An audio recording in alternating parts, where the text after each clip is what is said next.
El plebiscito es sin duda alguna el tema de hoy por la trascendencia y consecuencias de la decisión de la Corte Constitucional.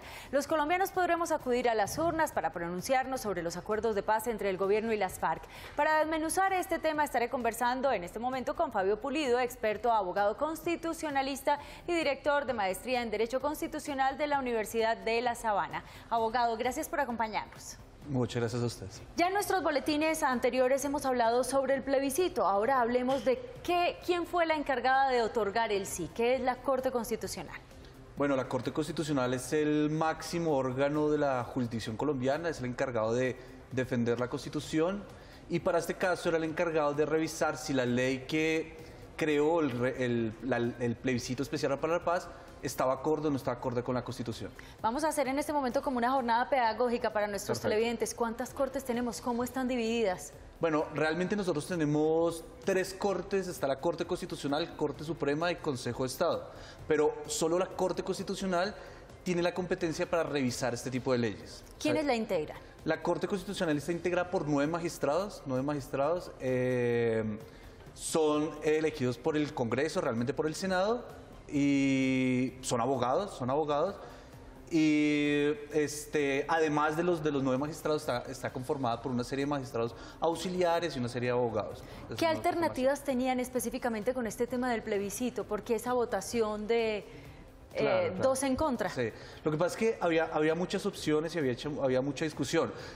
Realmente yo podría decir que en realidad fue una decisión más o menos homogénea. O sea, que haya 2 salvamentos de votos es poco para una decisión o para un problema tan divisivo como es este.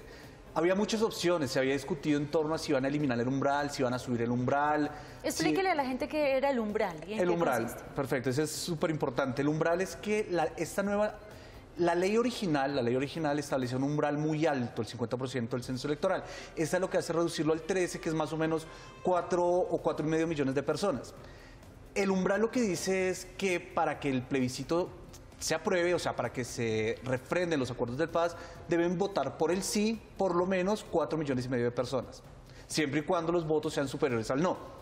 Entonces se estaba peleando porque había algunas propuestas que decía que establecer un umbral era inconstitucional porque bloqueaba la democracia, bloqueaba los procesos de paz, que la paz es un derecho y por lo tanto no se debería someter a mayorías. Pero la Corte lo dejó tal y como lo tenía la ley, en el 13%, o sea, 4,5 millones de personas. Uno de los términos que escuchábamos ayer es que el plebiscito es vinculante al presidente. ¿Qué significa esto? Sí, aquí hay varios problemas y también es conveniente hacer aclaración sobre esto. En efecto, cuando se somete una decisión del Ejecutivo al plebiscito, la votación del pueblo es vinculante, por el sí o por el no. ¿Qué quiere decir esto? Nos van a preguntar si estamos de acuerdo con la aprobación o con la refrendación de los acuerdos de La Habana. La Corte aclaró que tenemos que conocer el contenido de los acuerdos o hasta tanto no dar plebiscito. En el supuesto de que gane el sí, con el umbral que les acabo de decir de 4,5 millones de personas, significa que el presidente se obliga a implementar esos acuerdos. Eso quiere decir que va a implementarlo a través de unas reformas constitucionales que ya actualmente está tramitando. Pero este plebiscito le va a dar la vía libre a ese acto legislativo. ¿Qué pasa si gana el no? Si gana el no, echamos un reversazo de 4 años. Se acaba esto, sí. Se acaba esto, o sea, se vincula el presidente y el presidente tiene que decir, lo siento, el pueblo no está de acuerdo con eso, tenemos que no aprobar los acuerdos. Entonces se echa un reversazo de 4 años. La duda que hay es una duda jurídica, es qué pasa si ni el sí ni el no alcanzan el umbral. O sea, es decir, que salgan a votar 3,5 millones por el sí o por el no. Ahí va a quedar como que no hubo plebiscito, no sé qué va a pasar y... o sea, siendo sinceros, es decir, de las 3 opciones, es la segunda más favorable que podría tener el gobierno o el acuerdo de paz, porque si gana el no, ya todo al suelo. Si gana el sí, pues todo bien, pero si queda esta segunda opción, es lo que va a generar un conflicto ahí que no está muy claro qué va a pasar. Y creo que la Corte, ni ayer en la conferencia de prensa que dio, ni en los próximos años, no se va a referir y esa va a ser una pelea que va a quedar. ¿Qué sigue ahorita? ¿Por qué pasa el Congreso? El Congreso ahorita ahorita primero que todo tienen que darse a conocer los acuerdos. Luego el Congreso tiene la obligación de convocar al pueblo al plebiscito. Para eso va a tener 30 días. Entonces va a emitir un acto legislativo en el cual va a decir se convoca al pueblo para que vote. Aquí hay que tener cuidado con otra regla que la Corte tampoco la mencionó ayer, es lo que dijo, pero que yo creo que es de cuidado, y es que la ley dice que el Congreso podría decir que no convoca al pueblo.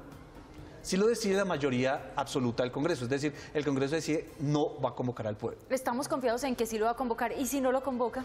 Pero si no lo convoca puede ser, no sé, eso son cuestiones políticas que tocaría calcular de otra manera, y es que es posible que de pronto el plebiscito no sea conveniente para el gobierno, y le convenga más bien que el Congreso diga, no convoco. Porque si no convoca, por lo menos queda abierta la posibilidad de otros mecanismos de refrendación. Es decir, estamos confiados, pero todavía permanecemos ahí en la cuerda floja. En la cuerda floja. Yo creo que todavía están todavía no están, por esa regla yo creería que le queda otra opción para ver qué otros mecanismos de refrendación hay. Bueno, abogado, muchas gracias por darnos claridad sobre otro aspecto más que involucra al plebiscito. No, señora, a la orden. Muchas gracias por habernos acompañado.